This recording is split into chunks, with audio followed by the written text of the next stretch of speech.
ఆదికాండము 4వ అధ్యాయం. ఆదికాండము 4వ అధ్యాయము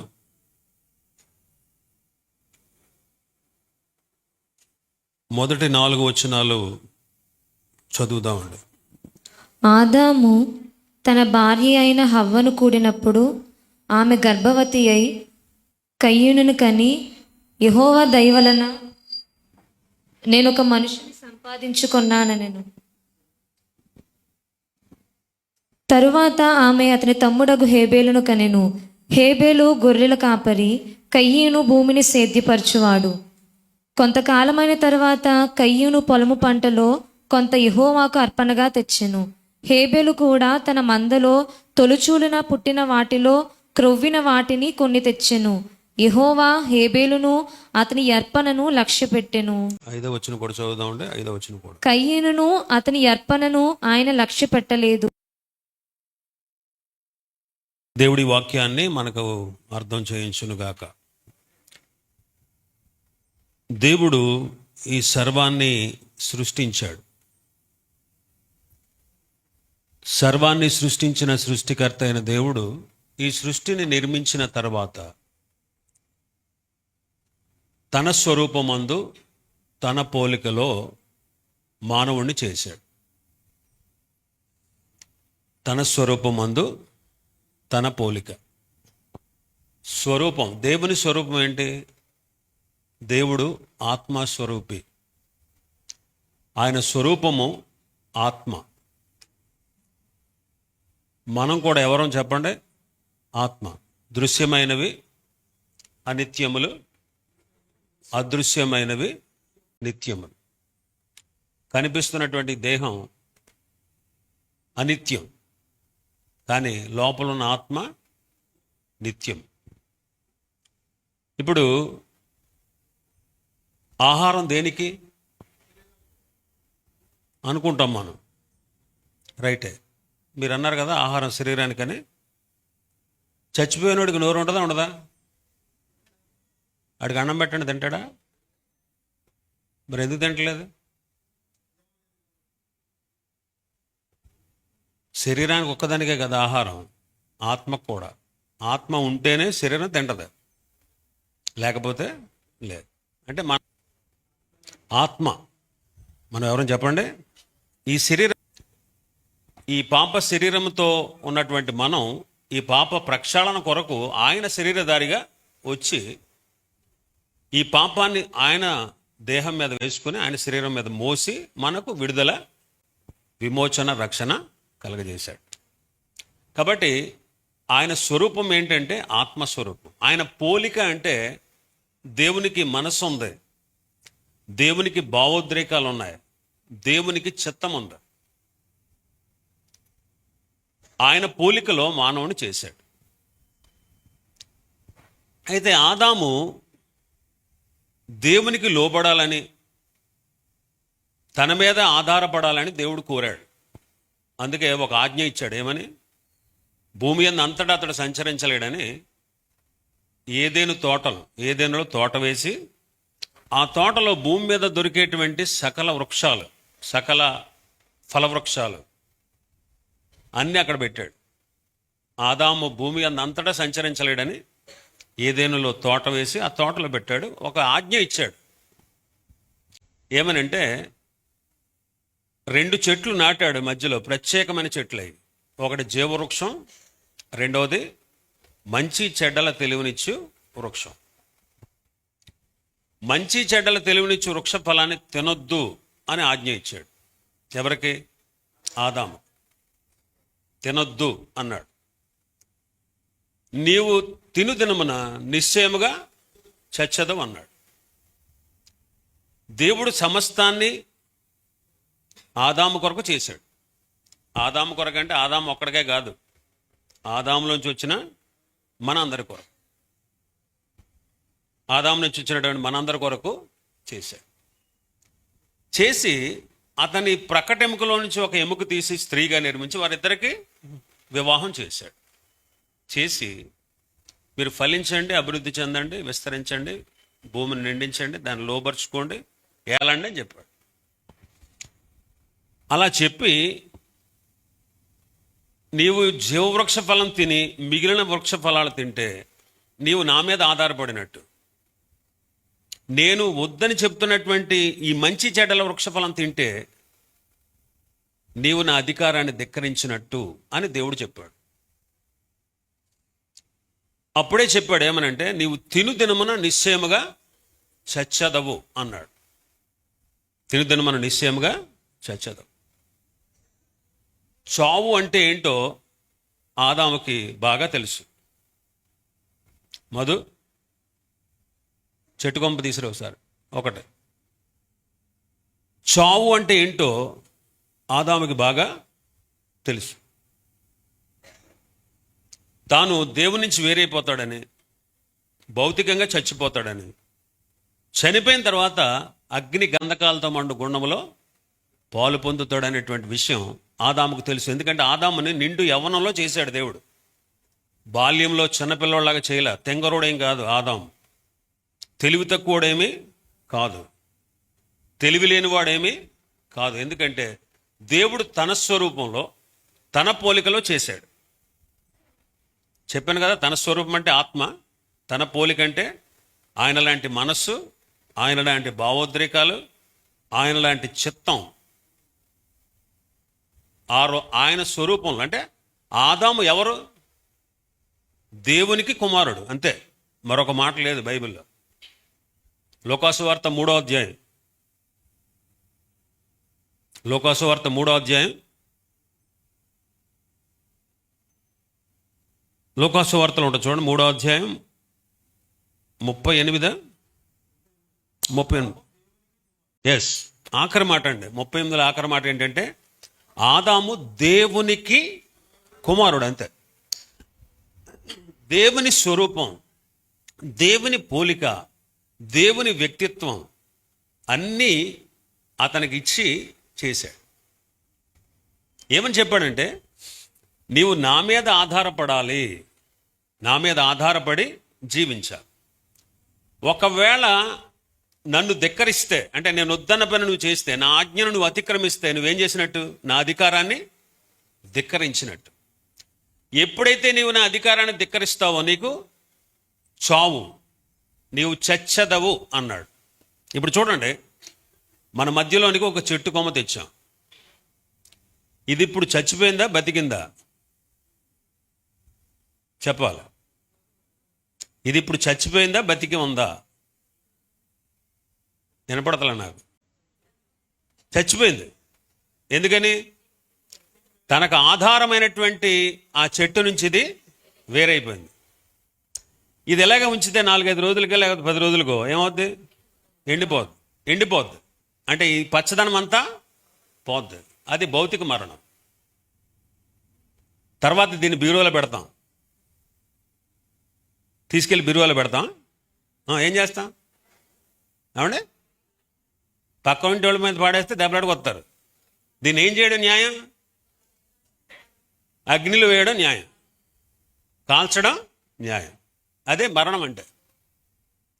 మరణం అంటే ఆదాము పాపం చేసిన రోజున వెంటనే టపీమని కింద పడి చచ్చిపోలే. ఒకటి, తనకు ఆధారమైనటువంటి దేవుని నుంచి ఏం చేయబడ్డాడు? వేరు చేయబడ్డాడు. అది ఆత్మీయ మరణం. తర్వాత భౌతికంగా కొంతకాలం బ్రతికి 930 సంవత్సరాల తర్వాత చనిపోయాడు. అది శరీర మరణం. దీన్ని మొదటి మరణం అంటారు. తర్వాత అగ్ని గంధకాలతో మండు గుండంలో పాలు పొందాలి. అది మరణం అంటే. మరణం అంటే ఆదాముకి చాలా క్లియర్గా తెలుసు, చాలా క్లియర్గా తెలుసు. ఎప్పుడు వస్తుంది అన్నాడు మరణం దేవుడు? పండు తిన. పండులో దోషం ఉందా? లేదు. పండు మంచిదే.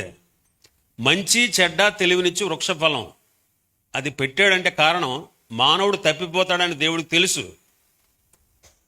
ఆ పండుని ఎందుకు పెట్టాడంటే అది తినమన నిశ్చయంగా చేస్తామంటే దీని విషయంలో ఆజ్ఞ తప్పితే వీడు తినాలి. ఇది తిన్న తర్వాత వీడికి మంచి చెడ్డ తెలియాలి. పండు దోషం ఏం కాదు, ఆజ్ఞను ధిక్కరించడమే దోషం.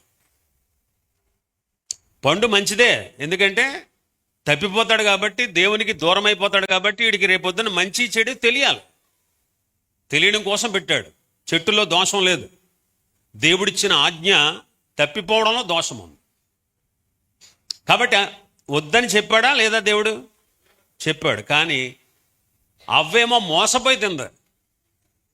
ఆదాము బుద్ధిపూర్వకంగా తిన్నాడు. చూసుకోండి కావాలంటే బైబిల్లో 3వ అధ్యాయంలో తను తిని తీసుకొచ్చి తన భర్తకి ఇస్తే ఒక్క మాట అన్నా అన్నాడేమో చూడండి. అక్కడ ఒక్క మాట అన్నా ఉందా?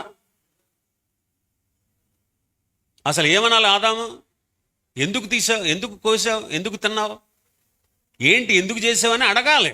కనీసం ఒక్క మాట కూడా అడిగినట్టు ఎక్కడ పరిశుద్ధాత్మ దేవుడు రాయించలేదు. అంటే అర్థం ఏంటి?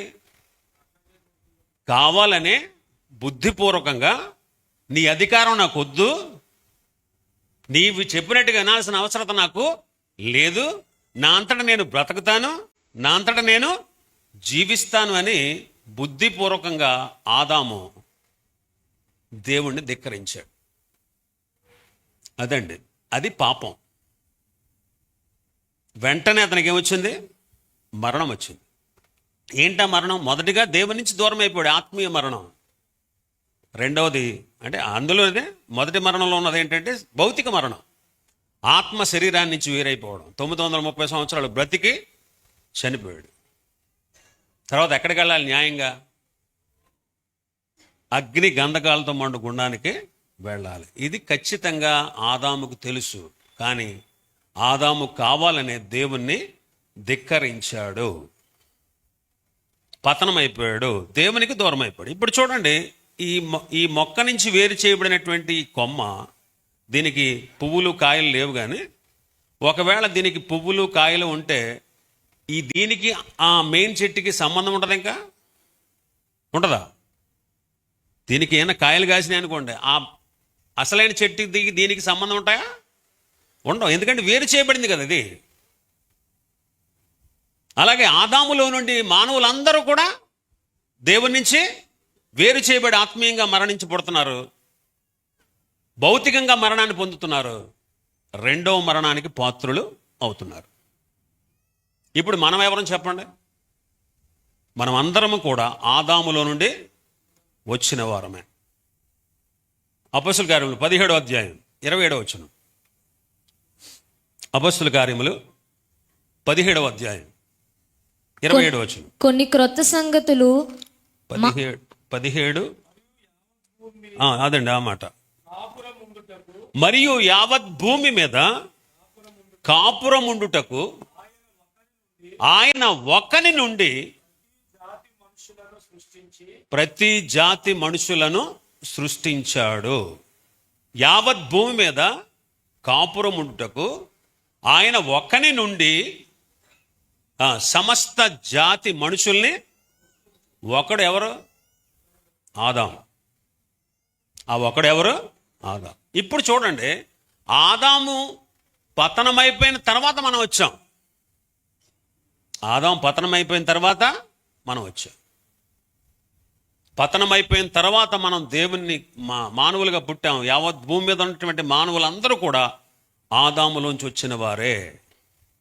మీరు అడగొచ్చు, మరి ఈ కులం ఏంటండి, ఈ మతాలు ఏంటండి, ఇవేంటండి అని మీరు అడగొచ్చు. ఇవన్నీ మనం పుట్టించుకున్నాయి. జాతులు 11వ అధ్యాయంలో ఉత్పన్నమైనవి. జాతులు, జాతి అంటే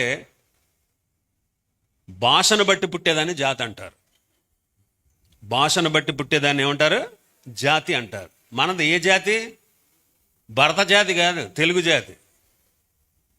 మనం తెలుగు వాళ్ళం. ఈ జాతి ఎక్కడి నుంచి వచ్చింది అంటే భాషను బట్టి వచ్చింది. ఎక్కడ భాషలు తారుమారయ్యాయి, భాషలు ఒకరికొకరు అర్థం కాకుండా పోయినాయి? బాబేలు గోపురం దగ్గర. కాబట్టి సమస్త జాతి బాబేలు గోపురం దగ్గర మన తెలుగుడు ఎవడో ఉన్నాడు. ఆ తెలుగుని పట్టుకుని వచ్చేసారు ఇక్కడికి. మనం అందరం తెలుగు జాతి, అంతే. మీరు నమ్మండి, నమ్మకపోండి, ఒప్పుకోండి. వాక్యమే చెప్తుంది, ఒక్క మనుషుల నుండి యావత్ భూమి మీద నివసించడానికి సమస్త జాతుల వారిని దేవుడు పుట్టించాడు. ఒక్కడి నుంచి వచ్చాం. ఇంకో ప్రశ్న అడగవచ్చు. మీరు నమ్మకపోతే ఇంకో ప్రశ్న అడుగుతాను మిమ్మల్ని. ఏంటంటే, మీ నాన్నగారి గురించి తెలుసా? తెలీదా మీకు? మీకు మీ తాత గురించి, మీ ముత్తాత గురించి కొంతమందికి తెలుసు. ఇంకా ముందోడు గురించి గట్టిగా తిప్పితే 4 తరాలు వెనక్కి వెళ్తే నువ్వు చెప్పలేకపోతున్నావు. మరి నేను ఎక్కడ చెప్పను? కానీ వాక్యం చెప్తుంది ఏమని? యావత్ భూమి మీద ఉన్నటువంటి జనులు ఎక్కడి నుంచి వచ్చారు? ఆదాము నుంచి వచ్చారు. ఇప్పుడు ఆదాము పాపి, మనం ఎవరం? పాపులు. మరి యేసుక్రీస్తు ప్రభు వచ్చింది ఎందుకు? పాపులైన మనల్ని రక్షణ. మరి పాపులైన ఒప్పుకున్నాడు ఎవడా? పౌలు గారు ఏమన్నాడు చదవండి ఒకసారి. తిమోతి మొదటి పత్రిక 1వ అధ్యాయం 15వ వచనం. అపొస్తలుడైన పౌలు తిమోతికి రాసిన మొదటి పత్రిక 1వ అధ్యాయం 15వ వచనం. పాపులను రక్షించుటకు క్రీస్తు యేసు లోకమునకు వచ్చిన వాక్యము నమ్మదగినది, పూర్ణంగా అంగీకరించడానికి యోగ్యమైనది ఉన్నది. అట్టి వారిలో నేను ప్రధానుడు, నేను ఆఖరుణ్ణి అన్నాడు. ఏమనుంది మీ బైబిల్లో? ఎవరంటున్నారు ప్రధానుడని? అపొస్తలుడైన పౌలు గారు. ఆయన ఎవరు అసలు? సామాన్యుడా? మనకలాంటోడా? కాదండి. అసలు ఆయనకున్నటువంటి హిస్టరీ అది చాలా గొప్పది. అసలు అతిశయించాల్సి వస్తే పౌలు కంటే కూడా అతిశయించగలిగిన వాడు ఎవ్వడు భూమి మీద ఉండకపోవచ్చు. అలాంటి గొప్ప వ్యక్తి ఏమంటున్నాడు తెలుసా? అందరిని వెనక్కి గెంటేసి, ఇదిగో అలాంటి పాపులైన వారు అందరిలో నేను ప్రధానిని, నేను మొట్టమొదటి వాడిని అన్నాడు. నీవు నేనైతే వెనక్కి గెంటేద్దాం. నీవు నేనైతే అందరిని ముందుకు గెంటేసి నువ్వు వెళ్ళు, తర్వాత నేను వస్తానని. నేనైతే చివరి నుందును. మీరు మంచివాళ్ళు కాబట్టి కాస్త నాకంటే ముందు వద్దురు. ఆలోచన చేయండి. పాపులని ఒప్పుకునేవాడు లేడు.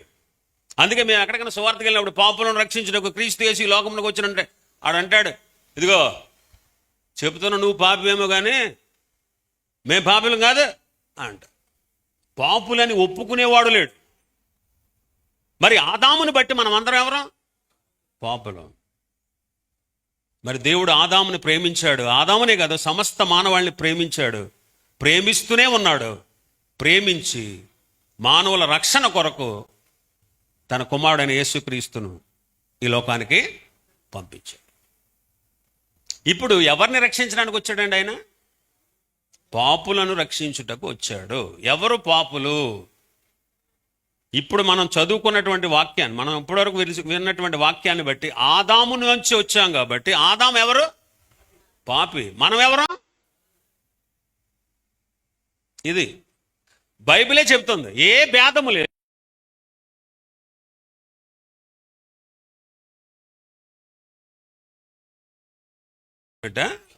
మూర్తిరాజయ్య గారు చెప్పినట్ట, నేను చెప్పినట్ట, ఎవరు చెప్తున్నట్టు?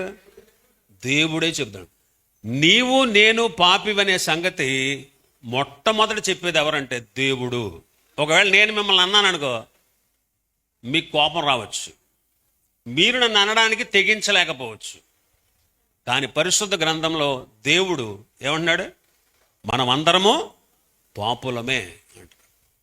మనమందరము పాపులమే. మనమందరం పాపులమే. ఒప్పుకొని తీరాలండి ఖచ్చితంగా.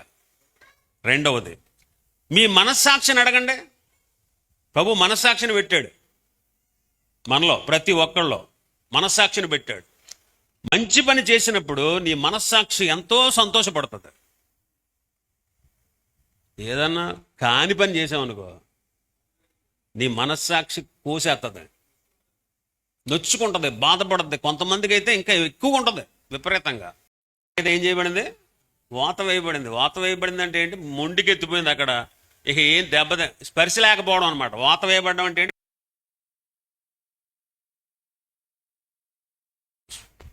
స్పృశించిన అదే, అక్కడ ఏమైనా గుచ్చినా ఏం చేసినా స్పర్శ తెలియదు. అలాగా కొంతమంది మనస్సాక్షి వాత వేయబడింది, అది వేరే సంగతి. అయితే మనస్సాక్షి చెప్పుద్ది. అందుకే ఈ మనస్సాక్షిని తోసేస్తున్నారు. ధర్మశాస్త్రాన్ని తీసుకొచ్చాడు. మనస్సాక్షి, లోపల ఉన్నటువంటి మనస్సాక్షిని తీసి ధర్మశాస్త్రంగా దేవుడు పెట్టాడు. ధర్మశాస్త్రంలో ప్రాముఖ్యంగా ఎన్ని ఆజ్ఞలు ఉంటాయని చెప్పుకుంటాం మనం? 600 పైనే ఉన్నాయి, కానీ ప్రధానమైనవి 10 ఆజ్ఞలని చెప్తాం మనం.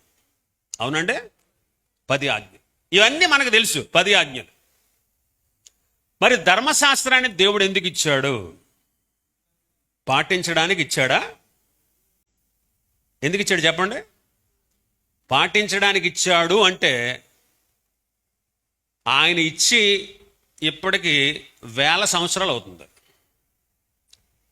పూర్తిగా 10 ఆజ్ఞలు పాటించిన వాడిని ఒక్కడిని చూపెట్టండి. పోనీ ఇంతకు ముందు నీకు బైబిల్ తెలియదు, ప్రభువు నమ్మకం ముందు, నమ్మాక తెలిసింది. నమ్మిన తర్వాత నుంచి నువ్వు ఈ ఆజ్ఞలన్నీ చదువుతున్నావు, పాటించాలని అనుకుంటున్నావు. ధర్మశాస్త్రం ఏమంటుందో తెలుసా? పరీక్షల్లో పాస్ మార్కులు ఎంతకే? 100కి ఎన్ని మార్కులు వస్తే పాస్ అయినట్టు? 35. ఏమండి, అంతేనా? మీకేమైనా మార్చారు ఇప్పుడు? మా చిన్నతనంలో అయితే 35.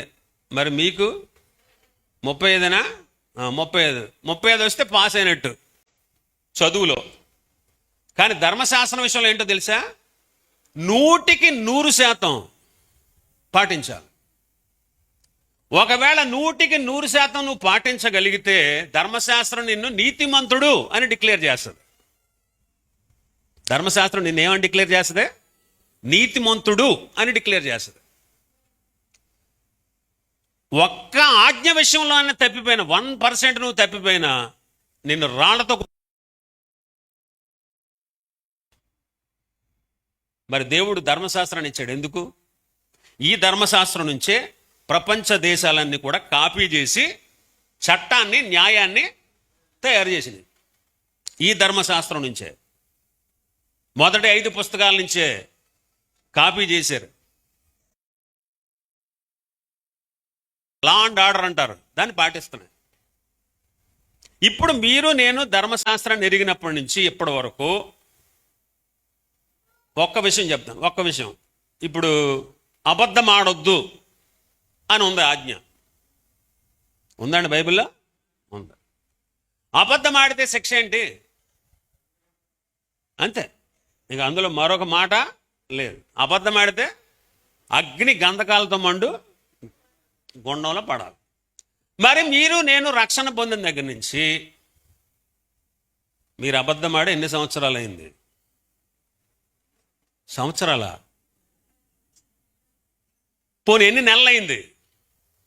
నెలలా? ఎన్ని రోజులైంది? రోజులా? ఎన్ని గంటలైంది? గంటలా? ఎన్ని నిమిషాలైంది? ఇప్పుడు చెప్పండి, మనం దేని మనం పాపులం అని చెప్తుందా లేదా ధర్మశాస్త్రం? ధర్మశాస్త్రాన్ని దేవుడు ఎందుకు చూడు చెప్పనా? మీరు పాటించేస్తారని కాదు, ఎరగదీసేసి, ఎవడి వల్ల కాదు, అంటే మానవుల వల్ల కాదు. మరి ఎందుకు ఇచ్చాడు దేవుడు ధర్మశాస్త్రం? నీలో నాలో ఉన్నటువంటి పాపము యొక్క తీవ్రత ఎంత ఉందో చూపించడానికి. నీలో నాలో పాపము యొక్క తీవ్రత ఎంత ఉంది? ఇప్పుడు థర్మామీటర్ లాంటిది అనమాట. నువ్వు జ్వరం వచ్చి హాస్పిటల్కి వెళ్తే ఆ థర్మామీటర్ని నీ నోట్లో పెడతాడు అక్కడ నర్సు లేకపోతే కాంపౌండరు. ఆ థర్మామీటర్ తీసి వస్తాడు,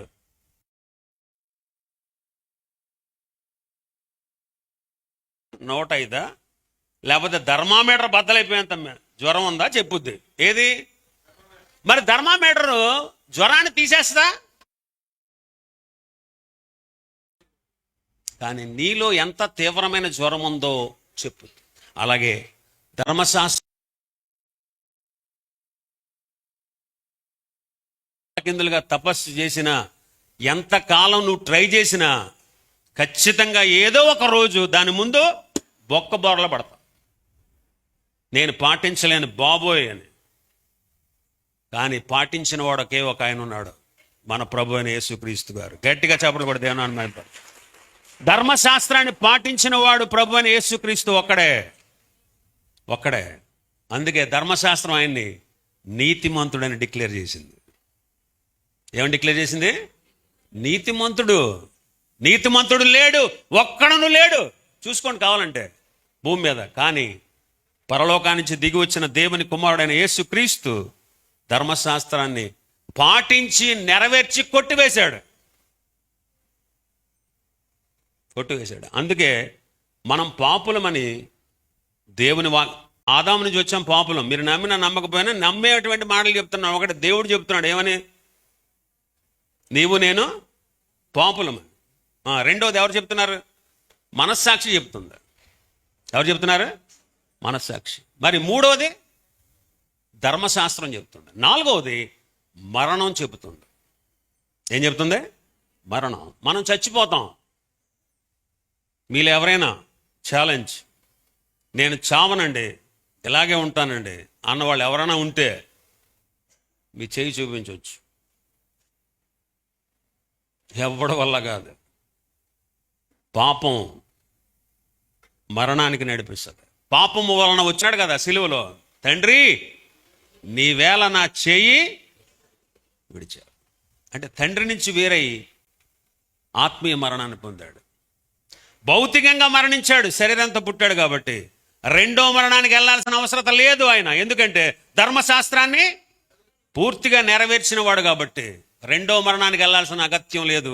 అందుకే మొదటి మరణంలోనికి వెళ్ళి రెండో మరణం అనే ముళ్ళను విరిచేశాడు. మరి అన్నిటికీ ఉండకుండా మరణమును ఆయన మింగివేశాను. గట్టిగా చప్పట్లు కూడా దేవుని నామమున మహిమపడతా. మన మరణాన్ని మింగివేసిన వాడు ఆయనే. మనకు జీవాన్ని ఇచ్చిన వాడు ఆయనే. మన పాపాల పరిహారం కోసం తన రక్తాన్ని చిందించిన వాడు ఆయనే.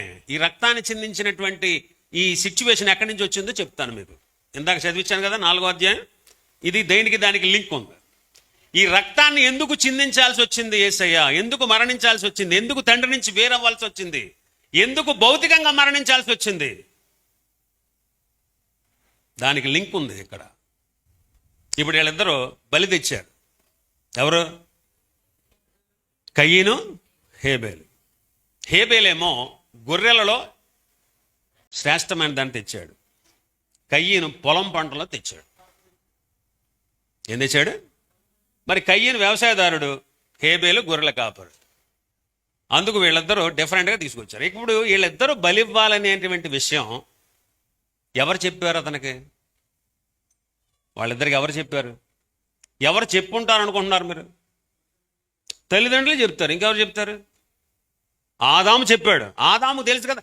ఆదాము ఎవరు?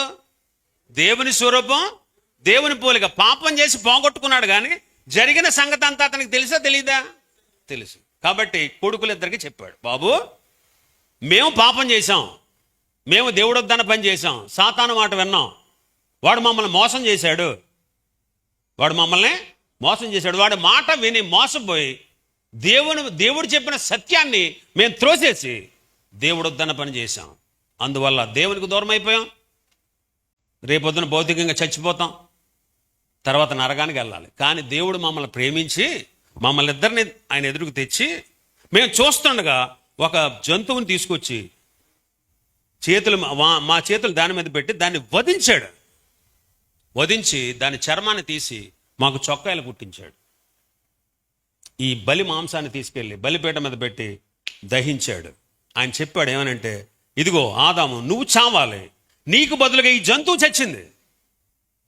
ఈ జంతువు నీ పాపానికి పూర్తి పేమెంట్ కాదు, నేను విమోచకుని పంపుతాను.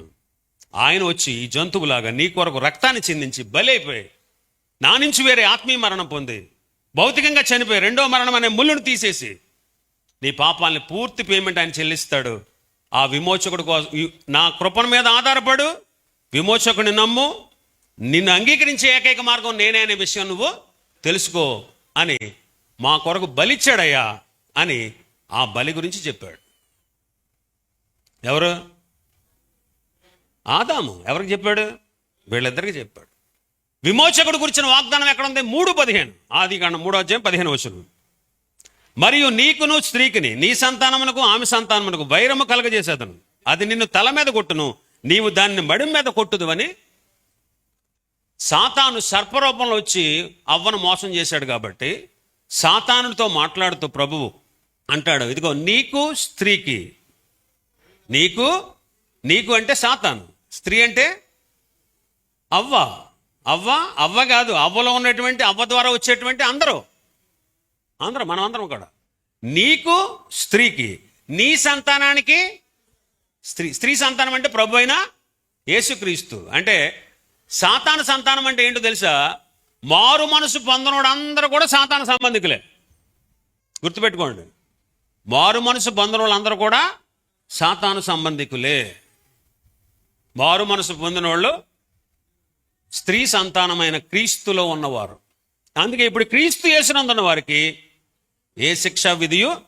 ఇప్పుడు గమనించండి, స్త్రీకి సాతానికి, స్త్రీ సంతానానికి సాతాను సంతానానికి ఏంటంట? వైరం. ఇప్పుడు ఈయన ఏం చేస్తారంట? స్త్రీ సంతానంగా వచ్చిన క్రీస్తు సాతాను తల చెతగొడతాడు. చెతగొట్టడం అంటే ఏంటి అర్థం? సాతాను తన ఆలోచన చేత మానవుణ్ణి చెరపట్టి మోసం చేసి దేవునికి వ్యతిరేకంగా తిప్పి దేవుని ప్లాన్ని చెడగొట్టి దేవునితో సంబంధం లేకుండా మానవుని చేసి నరకానికి పంపించాలి, నాతో పాటు వాళ్ళను కూడా నరకానికి తీసుకువెళ్ళిపోవాలనే ప్లాన్ అనమాట అది. అది యేసయ్య వచ్చి ఏం చేశాడు? వాడి ప్లాన్ని అంతే. ప్లాన్ తల చెతకూడదు అంటే ఏంటి? వాడి ప్లాన్ని బ్రేక్ చేశాడు. అరే పిచ్చోడా, ఈ ప్రజల్ని నాకు దూరం చేసి నీతో పాటు నరకానికి తీసుకెళ్దాం అనుకున్నా, ఇదిగో విమోచకుడైన నా కుమారుని పంపుతున్నాను. ఆయన వచ్చి వీళ్ళ పాప పరిహారం చేసి, ఆయన ఈ వీళ్ళ కోసం రక్తాన్ని చిందించి పాపాలని పరిహారం చేసి తనను అంగీకరించిన వాళ్ళందరినీ కూడా నా బిడ్డలుగా నేను స్వీకరిస్తాను రా. ఇది నా ప్లాన్. నీది ఇది ప్లాన్ అయితే నా ప్లాన్ ఇదిరా అని చెప్పి ప్రభు చెప్పాడు. అదనమాట. బాబు, మీరు కూడా దేవుని చేత అంగీకరించబడాలి. నేను పాపిని, నా ద్వారా వచ్చిన మీరు కూడా పాపులే. కాబట్టి మీకు నరక శిక్ష ఉంది, భౌతిక మరణం ఉంది, నరక శిక్ష ఉంది, దేవునికి దూరం అయిపోయిన పరిస్థితి ఉంది. కాబట్టి మీరు దేవుణ్ణి సమీపించాలంటే, దేవుడు మిమ్మల్ని అంగీకరించాలంటే, మీరు నేను చెప్పినట్టుగా మారు మనసు పొంది తీసుకెళ్లి బలివండ్రా ఆయన అని వీళ్ళిద్దరికి చెప్తే, ఇందులో ఒకడన్నాడు, ఒకడు వినలేదు. అది గొడవ. ఇందులో ఒకడున్నాడు, ఎవరు? హేబేలు అన్నాడు. హేబేలు బలి తెచ్చాడు. ఏం తెచ్చాడు? గొర్రెని తెచ్చాడు, వధించాడు, దాని మీద పెట్టాడు. చెప్పాడు ప్రభుతో. మారు మనసు అంటే ఏంటి చెప్తున్నా వినండి. మారు మనసు అంటే మనసు మార్చుకోవడం కాదు, అది ఒకటే కాదు. మారు మనసు అంటే ఏంటంటే, మనము పుట్టుకతోనే పాపులము. ఈ సెన్స్ మీకు వచ్చిందప్పుడు చెప్పరంటే మీరు అనుకుంటున్నారా, నమ్ముతున్నారా? నేను పుట్టుకతోనే పాపిని, నా పాపానికి న్యాయమైన శిక్ష ఉంది. ఏంటది? నేను దేవునికి దూరం అయిపోయి ఆత్మీయంగా చావడం, భౌతికంగా మరణించడం, నరకానికి వెళ్ళడం. ఇది నేను అనుభవించాల్సిన శిక్ష. కానీ నా శిక్షను, నేను పొందాల్సినటువంటి శిక్షను నేను పొందితే నేను నరకానికి పోయి నిత్యము యాతన పడాలి. కానీ నా దేవుడు నన్ను ప్రేమించాడు కాబట్టి నా అంతటా నేను నరకాన్ని నుంచి తప్పించుకోలేను, నా అంతటా నేను పాపాన్ని పరిహరించుకోలేను, నా అంతటా నేను పరలోకానికి చేరలేను. నేను పాపిని, నాకు న్యాయంగా శిక్ష ఉంది, నరకం. నేను నరకాన్ని తప్పించుకోలేను, పాపాన్నించి విడుదల పొందలేను, పరలోకానికి వెళ్ళలేను. నా అంతటా నేను చేయలేను, ఇది నాకు జరగదయ్యా. కానీ నువ్వు చేస్తానన్నావు, నీ విమోచకుడిని పంపుతానన్నావు. ఆ విమోచకుడిని నేను నమ్ముతున్నాను, ఆ విమోచకుడిని నమ్ముతున్నాననే సూచనగా నేను బలి తెచ్చాను అని పాత నిబంధన భక్తులందరూ కూడా బలిచ్చారండి. బలిచ్చి దేవుని చేత వాళ్ళు అంగీకరించబడి నీతిమంతులుగా తీర్చబడ్డారు.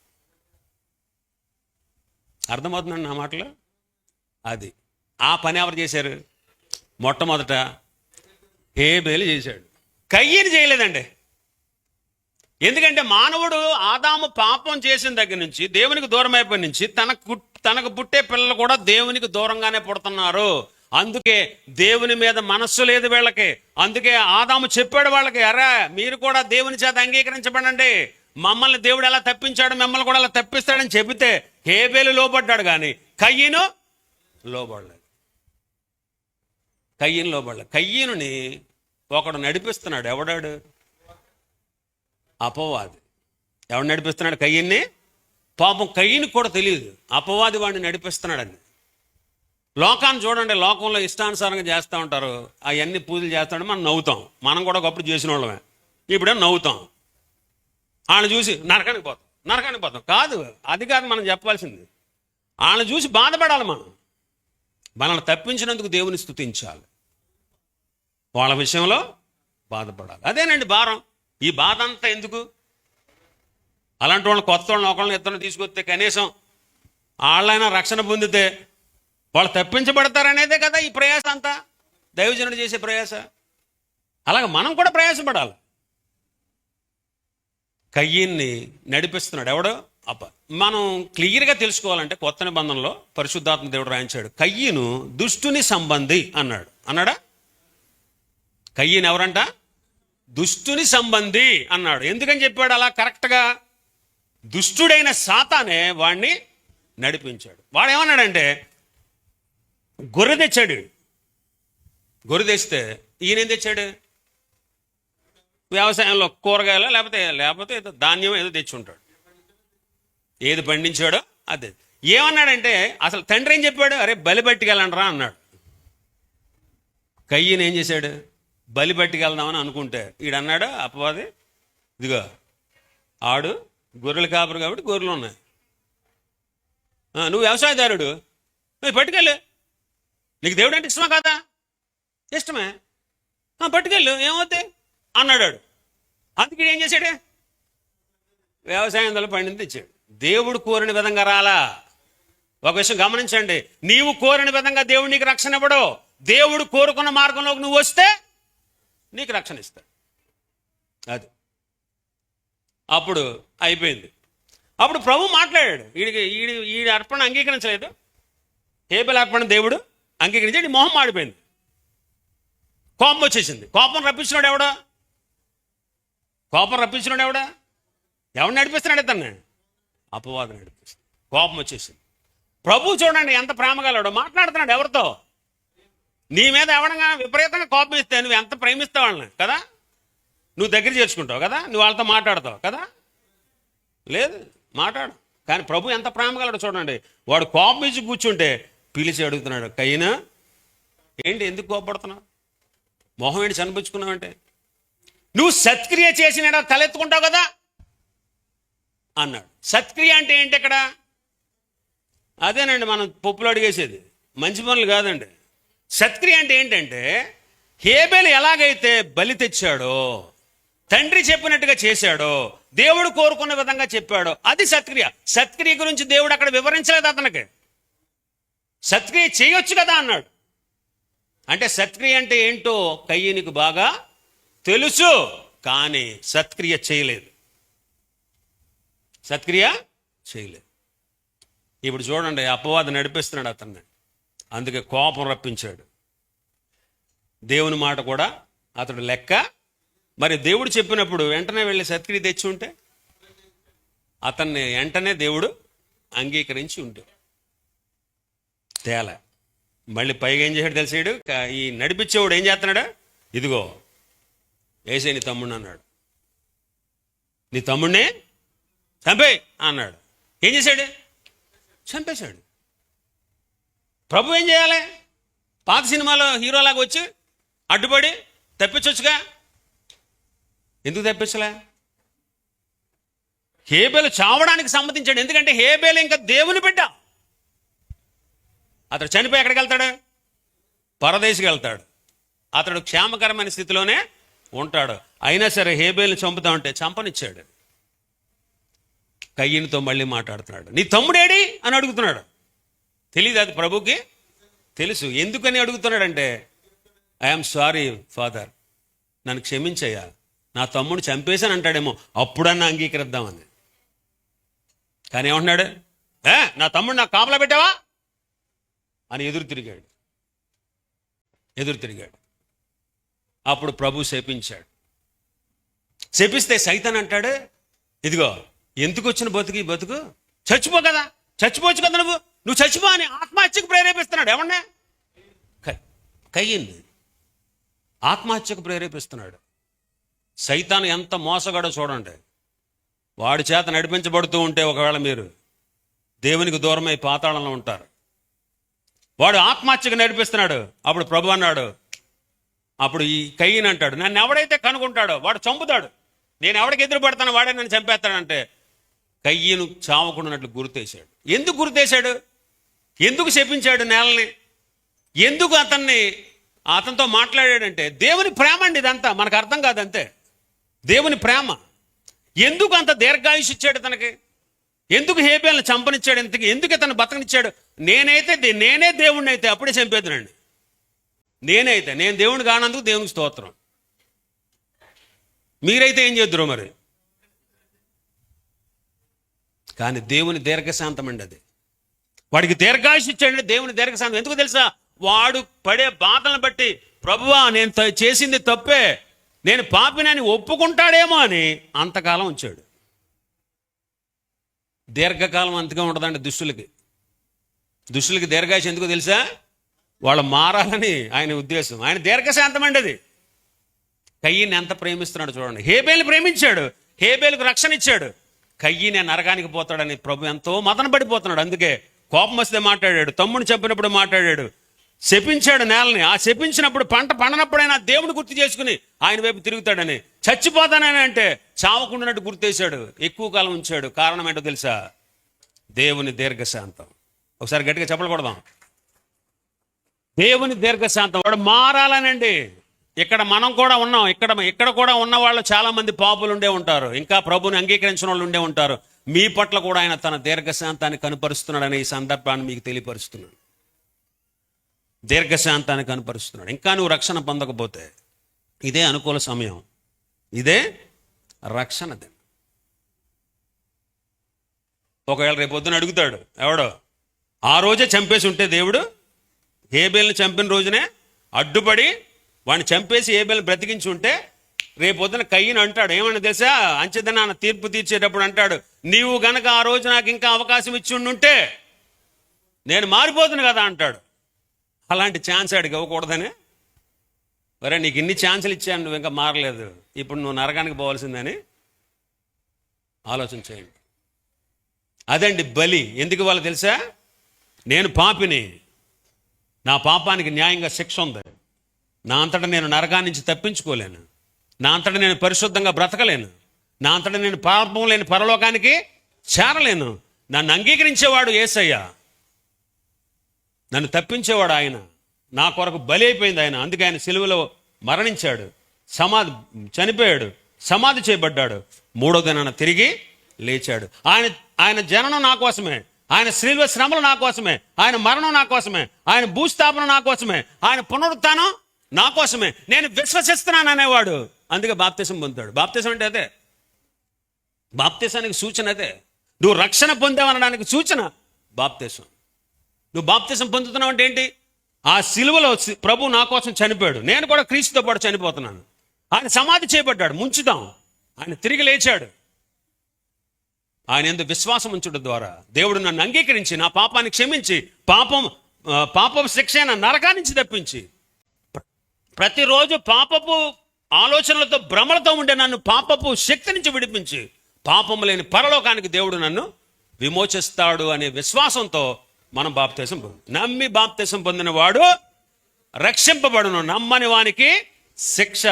నమ్మడం ప్రాముఖ్యమండి, విశ్వాసం ప్రాముఖ్యమండి. నేను పాపిని, నా అంతటా నేను రక్షించుకోలేను, నా అంతటా నేను పరలోకానికి చేరలేను, నా అంతటా నేను విమోచించుకోలేను.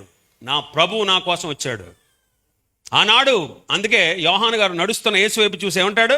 యోహాను సువార్త 1:29, ఇదిగో లోక పాపములు మోసుకొని పోవు దేవుని. మొదటి నుంచి కూడా భక్తులందరూ బలిస్తూ వచ్చారే గొర్రెపిల్ల. ఆనాడు ఇశ్రాయేలు విడుదల కొరకు పస్కా బలి పశువుగా అర్పించబడిందే గొర్రెపిల్ల, ఈయనే. అలాగా ఆయన మన కోసం తన రక్తాన్ని చిందించి మనల్ని విడిపించి, రక్షించి, విడిపించి, విమోచించగల దేవుడు మన దేవుడు. అదండి, అది గొడవ. అందుకు యేసయ్య శరీరాన్ని ధరించవలసి వచ్చింది, రక్తం చిందించాల్సి వచ్చింది, మరణించాల్సి వచ్చింది, సమాధి చేయాల్సి వచ్చింది, తిరిగి లేవాలి. ఆయన చేసిన కార్యమందు నువ్వు విశ్వసిస్తే, నువ్వు పాపివని గుర్తిస్తే, నీ అంతటా నువ్వు విడుదల పొందలేవు, నీ అంతటా నిన్ను విమోచించుకోలేవు, నీ అంతటా నువ్వు రక్షణ పొందలేవని గ్రహిస్తే, నీవు ఆయన ఆశ్రయిస్తే, ఆయన నిన్ను స్వీకరించే ఏకైక మార్గం ఆయనే. అందుకే నేనే మార్గము, నేనే సత్యము, నేనే జీవమునై ఉన్నానన్నాడు. అలాంటి దేవుడు నీ కొరకు నా కొరకు చేసిన త్యాగాన్ని విస్మరించడం ఎంత అవివేకం అండి చెప్పండి.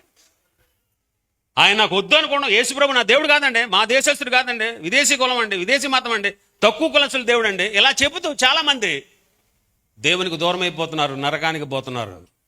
దేవునికి స్తోత్రం. ఎందుకంటే నిన్ను నన్ను దేవుడు రక్షించి తన మార్గంలో నిలబెట్టాడు. ఒకసారి గట్టిగా చప్పట్లు కొట్టి దేవుని నామమును మహిమపరుద్దాం. దేవుడి మాటలు మన వినికిడిలో ఆశీర్వదించునుగాక. సమయం ఇచ్చిన దైవజనులకు వందనాలండి.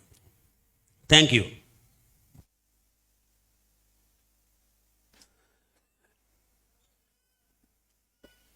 ప్రార్థన చేద్దామండి, చిన్న ప్రార్థన. ఇంకా ఎవరైనా మీలో కయ్యను వలె ప్రభువును అంగీకరించిన వారు ఉంటే, మరి మీ పరిస్థితి ఎంతో భయంకరమైనదని దేవుని యొక్క వాక్యం సెలవిస్తుంది. అమ్మా అయ్యా, ప్రభునందు విశ్వాసం ఉంచు. ప్రభు నిన్ను పిలుస్తున్నాడు. కయ్యను మీద దీర్ఘశాంతం చూపించినట్లు నీ పట్ల నా పట్ల కూడా దేవుడు దీర్ఘశాంతాన్ని చూపిస్తున్నాడు. చిన్న ప్రార్థన చేద్దాం. పరిశుద్ధుడైన తండ్రి, నేను పాపిని. నా అంతటా నేను నరకాన్ని నుంచి తప్పించుకోలేను. నా అంతటా నేను పాపాన్ని పరిహరించుకోలేను. నా అంతటా నేను పాపం లేని పరలోకానికి చేరలేను. కానీ నా కొరకు ఒక మార్గాన్ని ఏర్పాటు చేసావయ్యా. పాత నిబంధన భక్తులకు విమోచకుడిని పంపుతానన్నావు. మరి క్రొత్త నిబంధన క్రింద ఉన్న మాకు విమోచకుడిని పంపావు. ఆ విమోచకుడైన క్రీస్తు నా కొరకే శరీరాన్ని ధరించుకుని వచ్చారు. సిలువలో మరణించారు, మరణించి సమాధి చేయబడ్డారు, 3వ దినాన తిరిగి లేచారు. నీవు నన్ను అంగీకరించే ఏకైక మార్గం ప్రభు అని యేసుక్రీస్తే. అవునయ్యా,